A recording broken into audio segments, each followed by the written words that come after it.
আপনাদের মনে সন্দেহ হচ্ছে যে পর্দাটা দিল কেন, আমি জানি এটা বলবেন। তবে দাদা ভাই, এর আগে আমি ঝাড়খণ্ডের শো করছিলাম, দুটো বাচ্চা ঠিক এইভাবে জাদু খেলা দেখাচ্ছিল। দুটো বাচ্চা প্রচন্ড অসুবিধা, সেটা আমি বলবো না, প্রচন্ড অসুবিধা হয়েছিল, তার কোনো শেষ নেই।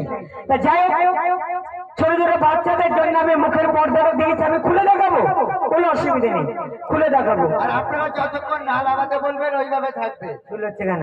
আর যতক্ষণ আপনারা সকলে বললেন যে নাবিয়ে দেন, আমি নাবিয়ে দেবো। রেডি?